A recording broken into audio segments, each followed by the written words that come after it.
Bienvenue et suivez-moi. J'ai le nouveau Motorola Signature et je vais vous présenter le déballage ainsi qu'un rapide aperçu de l'appareil, de ses spécifications, de ses fonctionnalités et tout le reste. Alors, allons-y.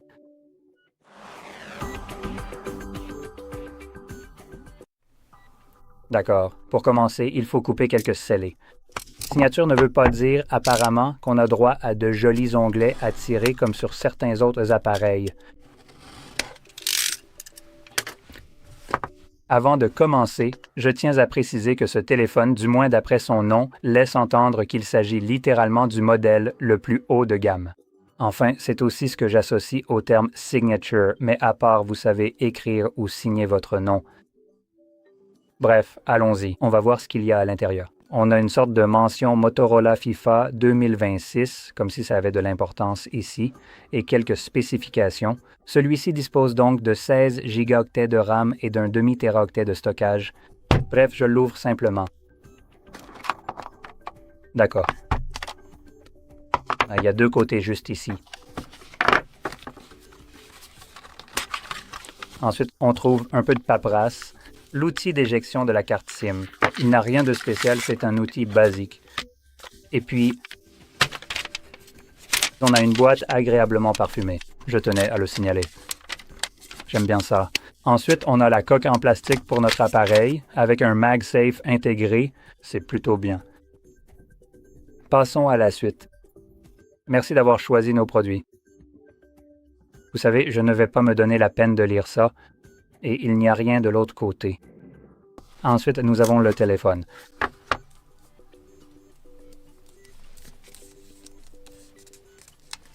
Puis-je le faire glisser pour le sortir?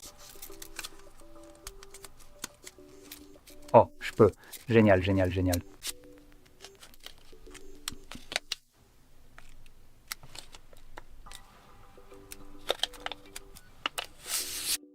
Voilà.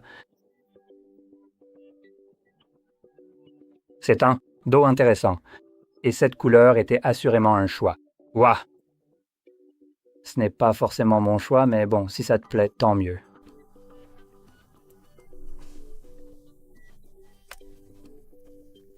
J'adore encore une fois l'odeur. Cela peut vous paraître un peu ridicule. Je suis là, putain. Quel était son nom? La fille de Solo Leveling? Juste. Ah, ça sent si bon. Oh ouais. Mais oui, pour les téléphones Motorola un peu plus haut de gamme, l'emballage est une boîte parfumée qui, je suppose, imprègne la coque arrière. Donc, pendant un certain temps, là, vous allez avoir cette sorte de parfum frais sur votre appareil, ce que j'aime vraiment beaucoup, personnellement. Bref, en dessous, on a notre câble et c'est un type C vers type C. Et la signature, apparemment, n'était pas assez signature pour inclure un foutu chargeur dans la boîte. J'imagine que vous obtenez quelque chose qui serait considéré de nom comme le plus haut standard et le meilleur, peu importe. Mais pour ce qui est de l'emballage, allez vous faire voir. Vous pouvez acheter le chargeur séparément. Ce n'est pas comme si ce téléphone ne coûtait pas déjà assez cher, tu vois. Donc, en parlant du prix, justement, qui à mon avis sera assez important, vu que ce n'est pas un téléphone bon marché, cet appareil ici, que je pourrais décrire comme venant d'une entreprise presque zombie qui produit encore des flagships, coûte 1000 €.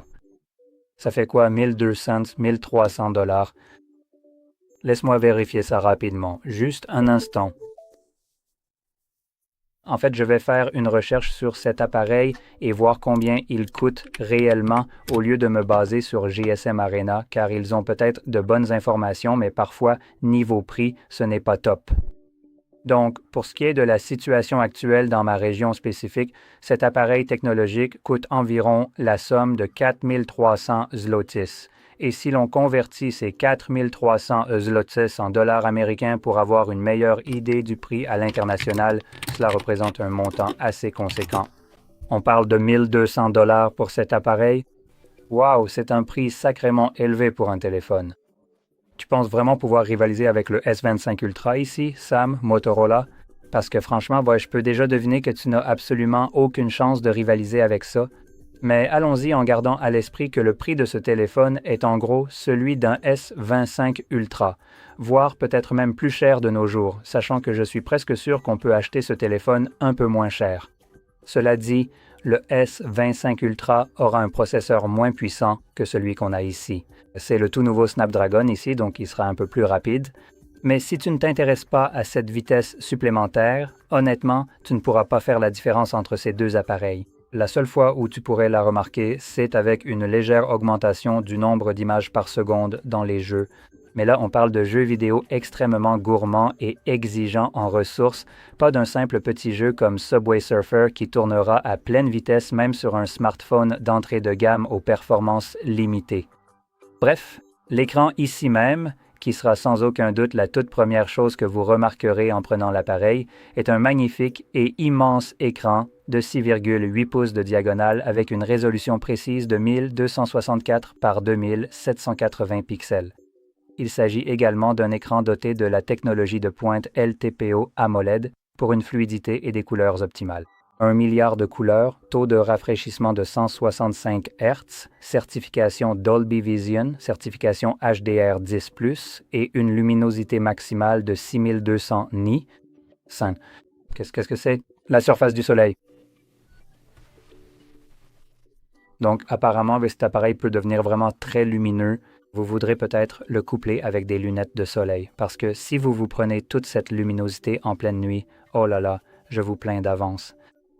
Bref, en ce qui concerne l'écran, on a également 449 pixels par pouce, un ratio écran-corps de 90,8% et il est recouvert d'un verre Corner Gorilla Glass Victus 2, même s'il n'y a pas de protection d'écran préinstallée. Si je me souviens bien, pas mal de Motorola sont livrés avec une protection d'écran déjà préinstallée. Celui-ci, en revanche, n'en a pas et cela pourrait être dû au fait que, comme vous pouvez le voir, l'écran est légèrement incurvé sur les bords. C'est un écran généralement plat, mais il a ce petit design en cascade. Donc, si je le penche un peu sur le côté, on pourra peut-être mieux voir cela. Vous pouvez voir qu'il y a une toute petite courbure, ce qui le rend plus agréable à utiliser, surtout si vous aimez la navigation par geste, car il n'y a pas d'arête vive. Vous avez juste une sorte de bordure légèrement arrondie ici, ce qui est vraiment très agréable au toucher. Et l'écran ici a vraiment l'air très bon. Il y a quelque chose à son sujet qui, à mon avis, le fait vraiment ressortir. Non, à la caméra, ça n'est pas visible. J'ai un viseur juste là, donc je peux le voir, mais en vrai, cet écran est vraiment très réussi. Donc, je voulais vraiment le souligner. Maintenant, si on le retourne, on a notre couleur marron caca. Comme je l'ai dit, c'est un choix. Là, on dirait carrément de la diarrhée. Et on a un module triple caméra. Et dans cet appareil relativement fin, on a un périscope. Même en les passant en revue, les trois objectifs ici font 50 mégapixels. On a une ouverture de 1,6, un objectif grand angle de 23 mm, un périscope téléobjectif de 71 mm et une ouverture de 2,0 pour l'ultra grand angle de 12 mm. Et avec ces caméras, vous pouvez filmer en 8K à 30 images par seconde. Dolby Vision 4K jusqu'à 60 images par seconde. Également Dolby Vision, donc ils l'auront tous. Du moins, je pense qu'ils l'auront. Et vous pouvez aussi filmer en 4K à 120 images par seconde, même si celui-ci n'a pas vraiment le Dolby Vision intégré. Et puis, en 1420p, on peut monter jusqu'à 240 images par seconde, mais je pense que c'est pour les ralentis. Vérifions rapidement quand même. C'est un peu pour ça que je l'ai configuré, pour mettre en place l'appareil. Donc, je vais dans la vidéo, on va vérifier les fréquences d'image.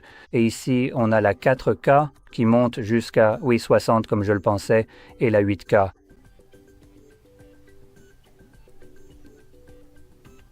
Bon, c'est un peu mal conçu, franchement. Donc, vous allez sélectionner la 8K, ça passe à 30 images par seconde. Mais si vous essayez de sélectionner 60 en choisissant la 8K, ça donne un peu l'impression que ce serait possible. Mais ça repasse automatiquement en 4K, car il n'y a pas de 8K 60. Voilà un choix véritablement étrange et surprenant. Ça semble terriblement proche. J'habite assez loin et là, c'est comme si j'étais tout près. Intéressant? Je suis à un tour. D'accord. L'effet de stabilisation de l'image est pourtant extrêmement visible et tout à fait apparente à l'œil nu. Je vérifie ça rapidement.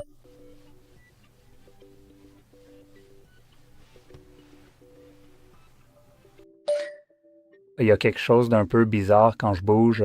Donc je le suis, je voulais juste voir à quoi ça ressemble ici.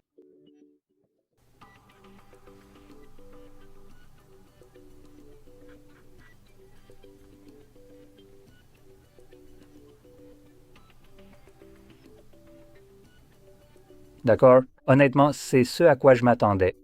Pour une raison quelconque, j'ai trouvé que ça faisait très IA quand je bougeais juste le téléphone et que je regardais l'écran sans enregistrer. Mais une fois que tu enregistres, ça ne ressemble plus à ça. Donc c'est une bonne chose. Maintenant, en ce qui concerne les photos, on dirait que pour une raison quelconque, ça perd des images en ce moment. Ça a l'air très saccadé pour une raison inconnue. Mais c'est une photo. Donc tu sais, je ne vais pas trop insister là-dessus. Alors, essayons de capturer ce qui vient de se passer. Hein? Qu'est-ce qui se passe?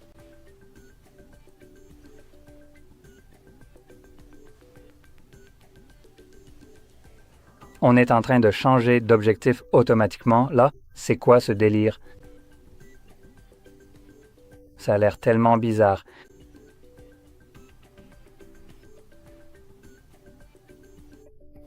On peut voir tout l'écran qui bouge. Je pense que ça passe juste d'un objectif à un autre. Voyons ça rapidement. Là, je couvre l'un d'eux. Donc, c'est celui juste au-dessus du flash. Ouais. Donc, tu peux voir que ça bascule vers l'autre, à celui que je couvrais. Je peux donc constater qu'il bascule automatiquement vers le. Passer en mode macro. Et c'est précisément ce que signifie le passage à un objectif ultra grand angle ici. Donc, alors, capturons une macro, je suppose, ou alors je suppose que c'est ultra large. Quitter cet endroit. Échanger, c'est le modèle normal. Non, arrêtez avec le... Au niveau des photos, le viseur n'est pas vraiment très performant, mais oui, c'est terriblement saturé. Laissez-moi augmenter la luminosité pour que ce soit un peu plus visible. Tellement horriblement saturé. Très granuleux. Accentué artificiellement, ça a l'air affreux. Et juste pour peut-être prendre un autre téléphone, ça va être mon téléphone ici qui n'a pas les meilleurs appareils photo. Je ne vais pas le nier, c'est le S25 qui est vraiment le modèle de base. Voyons donc comment celui-ci va s'en sortir. Je peux déjà voir sur le viseur, c'est beaucoup plus proche de ce à quoi ressemble réellement la photo ou l'objet. Et laissez-moi juste augmenter un peu la luminosité. Voilà à quoi ça ressemble de mon côté. Et c'est beaucoup plus proche des vraies couleurs de celui-ci. Cet exemplaire particulier est recouvert d'une légère couche de poussière, ce qui lui donne une apparence nettement plus mate et sobre. Mais comme vous pouvez le constater, on peut également très bien le voir ici. Donc ça, c'est un...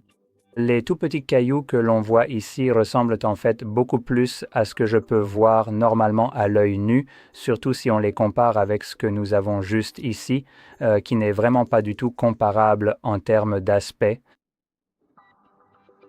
Maintenant, laissez-moi juste capturer rapidement une autre photo où ces cailloux pourraient être un peu plus nets.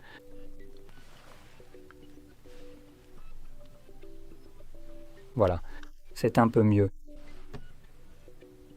Donc vous pouvez voir, ceux-ci ont l'air vraiment horribles. Ceux-là ressemblent vraiment à ce que je vois en vrai. Donc maintenant, sur mon téléphone, c'est en général un appareil photo un peu moins bon surtout pour genre les appareils Samsung. Donc les photos paraissent un peu floues. Mais ça, genre, c'est quoi ce truc? On dirait que ça a carrément été généré par une IA là, mais sans aucune raison. C'est bien cette partie-là, mais il y a une étrange teinte verte dessus. On dirait que ça a littéralement été collé ou, je ne sais pas, étalé ou peu importe. Ça a l'air absolument horrible. Et en termes de rendu, cette photo est outrageusement sursaturée, c'est dingue. Faisons rapidement une chose de plus pendant que j'y suis pour essayer de corriger ça. Je vais aller dans l'affichage et je vais aller dans les couleurs. Non, pas celui-là. Temps d'écran. Où est-ce que c'est, bon sang? Taux de rafraîchissement de l'écran. Non. Ah voilà. Couleur. Donc je vais passer de vif à naturel. Ça va atténuer un peu les couleurs. et je veux revoir ça. Oui, on peut dire que cela a toujours l'air aussi horrible qu'auparavant. Donc oui, pour ce qui est de la qualité des photos, pour être tout à fait honnête, on constate que c'est absolument et carrément horrible. Pour la vidéo, ça s'en sort plutôt bien. Regardons maintenant si l'ensemble des autres objectifs rencontrent exactement le même type de problème en ce moment.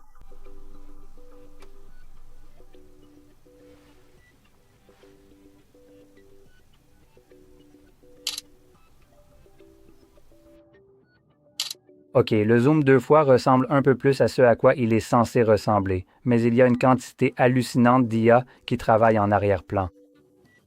Donc oui, il y a une distinction absolument flagrante et notable entre le One X, qui est tout bonnement un objectif grand angle par défaut, et le zoom optique de 2x. Voici donc à nouveau le One X même. Maintenant, il me faut encore augmenter la luminosité. Voilà qui est beau. Voilà un détail pour moi. C'est simplement la configuration de la caméra. Je pourrais donc faire ça et vous pouvez le voir, mais en réalité, je ne fais que grossir l'image à l'excès. Donc, oups. Sachez donc que cela a réellement... N'importe quel type de chose comporte forcément un détail, comment dire, au moins je peux en distinguer la forme sur l'appareil photo. J'enregistre à cause de l'exposition médiatique. Ça a l'air plutôt sombre, comme s'il n'y avait rien. Ce n'est pas ainsi que je vois les choses, mais ce sur quoi je veux que vous portiez davantage votre attention, ce sont les couleurs. Encore une fois, les couleurs, une fois, sont absolument affreuses. 2x c'est super lumineux. Mais là, c'est vraiment bien mieux. C'est comme une amélioration incroyable par rapport au 1x. Donc, si pour une raison quelconque, vous voulez quelque chose qui ait l'air réaliste, il va falloir utiliser le zoom 2x comme réglage par défaut, pour que les photos ressemblent à ce que vous voyez en vrai. C'est aussi beaucoup plus proche, même pour celle-ci. Ces cailloux ont l'air plutôt bien.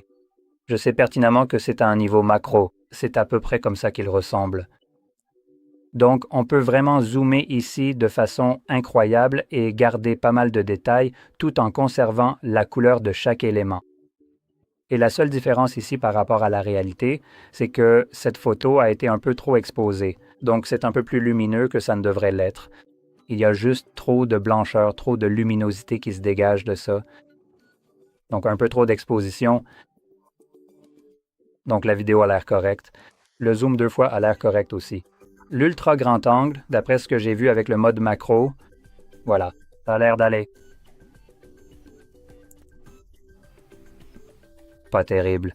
C'est la meilleure façon dont je peux le décrire. On se situe quelque part dans une moyenne tout juste correcte. Et puis il y a le rendu de la caméra 1X que je trouve absolument horrible à regarder. On remarque qu'il y a énormément de netteté, et c'est très visiblement accentué de manière artificielle. C'est plus proche de ce à quoi ressemble la plante ou ce truc en plastique ici. Honnêtement, il me semble qu'en réalité, tous les petits galets que l'on voit ici sont juste un petit peu trop saturés en couleur. Vous ne trouvez pas? La plante aussi. Mais c'est quand même bien meilleur que le zoom une fois. Donc les caméras ici sont un peu... C'est un peu aléatoire, je dirais. Si vous comptez faire des photos normales, juste sortir votre téléphone, allumer la caméra sans rien régler, vos photos vont avoir l'air vraiment affreuses ici, à ce que je vois. Et je ne suis même pas un passionné de photos. Ça vient juste, vous savez, d'une perspective générale. Je ne sais pas trop comment me décrire, un débutant en photographie, on va dire.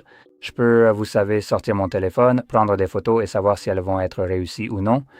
Je ne sais juste pas pourquoi ni quoi faire pour vraiment les améliorer, ce qui correspondrait en gros à un utilisateur lambda de téléphone qui prend parfois des photos, que c'est comme ça que je me décrirais. Et celles-ci sont absolument horribles. Donc pour 1000 putains de dollars, euros, c'est même encore plus, soit 1200 dollars. Cet appareil photo ici est nul. Maintenant, ça pourrait être quelque chose qui pourrait être corrigé avec une mise à jour pour améliorer ses caméras ou pas. Je ne dépenserai pas 1200 dollars pour un téléphone qui sera peut-être mis à jour pour devenir utilisable si ce n'est pas le cas dès la sortie de la boîte. Vous ne devriez tout simplement pas envisager cela. Si les entreprises ne sont pas capables de régler leurs problèmes quand elles sortent un téléphone qui s'appelle signature, alors ce n'est pas vraiment une signature, n'est-ce pas? Donc oui, ça c'est un point. Maintenant, passons à autre chose, parlons de l'intérieur. Donc l'appareil est en fait relativement fin. Je ne pense pas que ce soit... Peut-être que c'est quelque part entre un téléphone normal et l'un de ceux, les modèles phares que les nouveaux fabricants comme Samsung ou Apple proposent avec leurs téléphones à bord incurvé ou, vous savez, les ultra fins en général. Si je le compare au S25, c'est presque la même épaisseur. Maintenant, ça ne se voit peut-être pas autant en vidéo simplement parce que celui-ci est plus sans aucune courbe ou quoi que ce soit. C'est juste un bloc. Eh bien, celui-ci a, vous savez, des bords arrondis, donc d'un bord à l'autre. Il semblera évidemment que celui-ci est plus épais, mais si vous ajoutez ensuite la rondeur de ses coins et le vert, on arrive à peu près à la même épaisseur. Peut-être même de façon presque inconcevable, plus fin. Je ne peux pas vraiment vous dire de façon fiable qu'il est plus fin, mais la sensation est à peu près la même. Donc, il semble se rapprocher davantage de ce que devraient être les téléphones à bord ultra fins. Mais si l'on considère que le S25 est aussi relativement fin, alors c'est plutôt un téléphone normal. Et c'est important parce qu'ici, on a une batterie de 5200 mAh. Ce n'est pas une petite batterie. En fait, elle est plus grande que celle que le S25 Ultra a dans son téléphone. Mais au début, je pensais que c'était juste une batterie normale ici. Comme vous savez, comme Samsung inclurait, puisque le téléphone est d'une taille plutôt traditionnelle ou proche d'une taille traditionnelle. Mais il s'avère, du moins selon GSM Arena, qu'ils utilisent une batterie au silicium carbone pour leur téléphone signature. C'est donc surprenant car 5200 pour un téléphone de cette taille semble un peu faible par rapport à ce que ces batteries au silicium carbone devraient offrir. Donc, je trouve ça un peu étrange, étant donné que je m'attendais à au moins 6000 ici, donc il se peut que l'épaisseur ait eu un impact. Heureusement, le téléphone peut être rechargé assez rapidement à 90 watts, donc ça c'est bien. Et vous pouvez aussi faire une recharge sans fil à 50 watts. Les deux sont bien plus rapides que la charge de Samsung avec un câble. Donc Samsung, le meilleur chargeur Samsung charge à quoi? 45 watts. Donc la version sans fil de ce téléphone, ou si vous le rechargez sans fil, c'est encore plus rapide que Samsung avec un câble à sa vitesse maximale.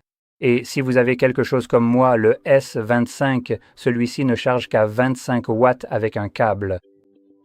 Donc ici, on a 2 fois la vitesse sans être connecté à quoi que ce soit. Donc en termes de vitesse de charge, on est plutôt bien ici. 1000 €, peut-être pas. Mais un autre élément ici, c'est le processeur qui alimente ce téléphone, qui est, comme je l'ai mentionné plus tôt, le tout nouveau Snapdragon 8 Gen 5, et c'est l'offre phare de Snapdragon. Donc il va être incroyablement puissant. Bien plus que ce dont vous auriez jamais besoin sur d'autres téléphones aujourd'hui. Ces processeurs sont tellement exagérés que c'en est presque inutile à ce stade. Et la seule raison pour laquelle on a constamment des processeurs de plus en plus rapides, c'est qu'à ce stade, il n'y aurait aucune raison d'acheter un nouveau téléphone. Presque tous les téléphones sont quasiment identiques les uns aux autres, avec des différences minimes, des petites touches logicielles sur leurs appareils photo et juste des ajustements Android. Mais c'est la seule raison, comme les processeurs et ces améliorations minuscules, pour lesquelles on envisagerait d'acheter un téléphone. Mais à ce stade, du moins pour moi, les téléphones ont dépassé ce niveau où je penserais à acheter premièrement un téléphone haut de gamme, car je ne vais pas dépenser. Premièrement, 1200 $ pour un téléphone qui prend des photos douteuses, ce qui est quand même assez important, des photos douteuses. Et oui, pour le processeur ici, je pourrais très bien me contenter de modèles moins puissants, d'entrée de gamme, et je ne verrais vraiment pas la différence puisque la plupart du temps, j'utilise mon téléphone pour des tâches quotidiennes comme naviguer sur Internet, regarder YouTube et d'autres choses du genre. Je ne joue pas à des jeux sur mon téléphone, donc je n'ai pas besoin d'un Snapdragon ici. Je ne le prendrai que si le téléphone l'inclut et que le rapport qualité-prix est intéressant, simplement parce qu'il est là. Et cet appareil avec ce processeur n'est pas le meilleur en termes de rapport qualité-prix, tout simplement parce que il existe d'autres téléphones dont je parlerai plus tard. Pour continuer avec les composants internes, on a 16 ou 12 gigaoctets de RAM selon la version choisie, avec 256 gigaoctets de stockage jusqu'à 1 téraoctet de stockage, tout cela en UFS 4.1. Donc on a plusieurs options ici. Comme je l'ai mentionné, celui-ci dispose de 16 gigaoctets de RAM et, je crois, d'un demi-téraoctet de stockage, c'est bien ça? Oui, c'est ça, il fallait vérifier sur la boîte. Donc, c'est quasiment le modèle le plus haut de gamme que vous pouvez avoir ici. Le seul modèle supérieur serait la version 1 téraoctet. À part ça, jetons rapidement un œil au tiroir de la carte SIM et je peux déjà vous dire qu'il s'agit d'un double SIM sans stockage extensible. Mince alors, j'ai laissé tomber. Je ne suis pas allé loin. Vous pouvez donc constater ici que nous avons une configuration double SIM. Oh, attendez, pardon, ce n'est pas double SIM, c'est un double. Va te faire foutre. Il s'agit d'un tiroir pour une seule carte SIM, si la caméra peut faire la mise au point. Bonjour. Allez. Voilà. Vous pouvez voir en bas une petite icône représentant une carte SIM dans un X. Et je me demande aussi si je peux essayer d'insérer une carte ici. Non. D'accord, donc ça dépasserait en fait. Donc vous ne pouvez pas mettre de carte SIM ici. Il aurait pu y avoir de la place si, par exemple, il n'y avait pas ce plastique ici. Et oui, c'est un choix un peu étrange, mais ne vous inquiétez pas, vous pouvez utiliser les SIM sur ces appareils, donc ce n'est pas vraiment un problème si vous voulez avoir la prise en charge de la double SIM. Vous pouvez donc avoir une carte physique et une eSIM, et c'est bon. D'accord, la dernière chose que je voulais mentionner concernant, par exemple, les certifications et la qualité de fabrication, c'est que nous avons l'IP68, l'IP69, étanche à la poussière et à l'eau, résistant aux jets d'eau à haute pression, immergeable jusqu'à 1,2 m pendant 30 minutes. Donc c'est vraiment très bien. Nous avons un cadre en aluminium et du verre de chez Corning Gorilla Glass, et peu importe ce que c'est ici, évidemment ce n'est pas du verre. Ça pourrait être du plastique recouvert d'un tissu étrange ou autre chose. Ce n'est pas du tissu. Je ne sais même pas comment appeler cette surface en caoutchouc. Je ne peux vraiment pas vous dire ce que c'est. Ce n'est ni du cuir écologique, ni du tissu. Ça donne une sensation caoutchouteuse, je dirais donc que c'est du plastique recouvert, probablement d'une surface en caoutchouc. Et il y a aussi une autre version, pas cette couleur franchement diarrhéique. Et il y en a aussi une noire. Donc ça pourrait être probablement plus attrayant en termes d'apparence du téléphone. Bref, passons à autre chose. Faire, eh bien, rien de plus. Il y a une chose que je voulais aussi tester ici qui est indiquée sur la boîte. Il suffit de le remettre en marche. Nous l'avons juste ici, en bas, à peine visible car il est noir sur noir. Voilà. Nous avons un système audio Bose. Ce n'est pas la première fois que je vois ce genre de choses. Son Bose. Une autre entreprise qui a fait ça récemment, c'est Xiaomi, et je veux tester pour voir ce que ça donne vraiment. Donc, on va rapidement se connecter au réseau.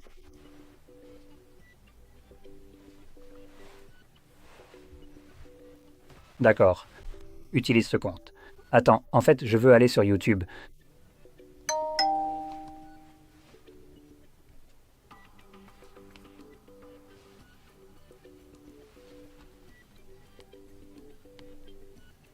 Le retour haptique ici semble solide.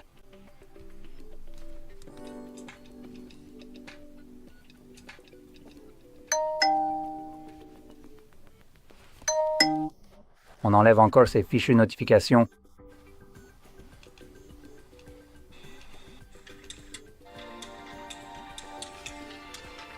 Encore une fois.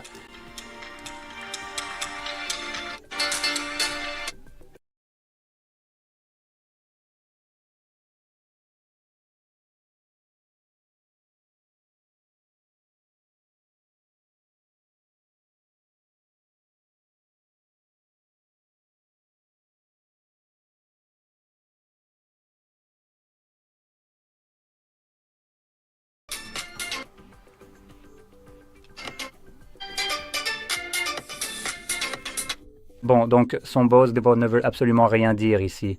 Ça sonne juste comme un téléphone normal. Peut-être que dans certains cas, comme par exemple quand la pub passait, il y avait un peu plus de punch, un son un peu plus grave, mais ce n'était pas flagrant. Et je peux vous dire tout de suite qu'il y a des téléphones qui n'ont pas de son signé par qui que ce soit. Comme par exemple, d'après mon expérience personnelle, le S, non pas S, le Samsung Fold, je crois que c'était le 4 que j'ai possédé. Et ce téléphone, même s'il était fin parce que c'est un pliable, avait un son vraiment très bon, étonnamment bon. Celui-ci est un petit cran en dessous. Et même s'il a un son signé Bose, honnêtement, il aurait pu ne pas être signé du tout et je n'aurais pas vu la différence.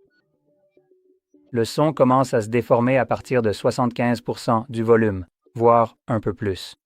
Donc ça, c'est un autre point. Mais je ne mettrai jamais le volume au-dessus de 50, même là. Ce n'est pas vraiment mon truc d'écouter de la musique sur un téléphone juste parce qu'il a un son signé Bose. Et je préfère utiliser mon enceinte Bose portable sans fil plutôt qu'un téléphone qui a ce son signé Bose. Voilà pour ça. Maintenant, pour passer au dernier point dont je voulais parler, ce serait la comparaison. Malheureusement, cet appareil se retrouve un peu en concurrence. Un appareil qui va réduire ce téléphone en miettes sans pitié. Et quand il sera écrasé dans le sol, il va aussi se plier et engloutir un tas de débris, car ça ne se compare pas, même pas proche. Ce sera donc le F8 Ultra de Xiaomi. C'est un téléphone de 6,9 pouces. Bon, il est également équipé du tout dernier processeur Snapdragon. Elle possède une batterie plus grande de 6500 mAh qui peut être chargée plus rapidement à 100 watts et 50 sans fil. Elle dispose également de 3 capteurs de 50 mégapixels, d'un périscope large et d'un ultra grand angle. Il prend également en charge le 1080p34K60. L'écran est compatible Dolby Vision, mais en ce qui concerne l'enregistrement, les vidéos ne prennent pas en charge Dolby Vision. Je ne sais pas si cela vous intéresse ou non. C'est en gros comme un HDR pour l'enregistrement, mais il prend bien en charge le HDR pour l'enregistrement. De plus, l'un des aspects les plus importants sera le prix. Maintenant, si cet appareil coûte 1200 €, le téléphone qui offre pratiquement la même chose, voire mieux dans certains cas, puisque la capacité de la batterie est nettement plus grande et elle peut désormais être chargée beaucoup plus rapidement qu'avant. De plus, on parle ici d'un prix de vente qui est quasiment moitié moins cher que la concurrence. En conséquence, le nouveau Poco F8 Ultra de chez Xiaomi ne coûte que 600 € environ. Maintenant, laissez-moi vérifier rapidement car je pense que le Poco F8 Ultra pourrait même être un peu moins cher. Et je vais consulter le prix directement sur le site officiel de Xiaomi. Donc, je peux déjà dire qu'il y a déjà une offre même de la part de Xiaomi qui est moins chère que ce qu'ils proposent ici. Ce qui est plutôt correct, car c'est le modèle le plus haut de gamme. D'accord, donc ça va sortir à peu près à...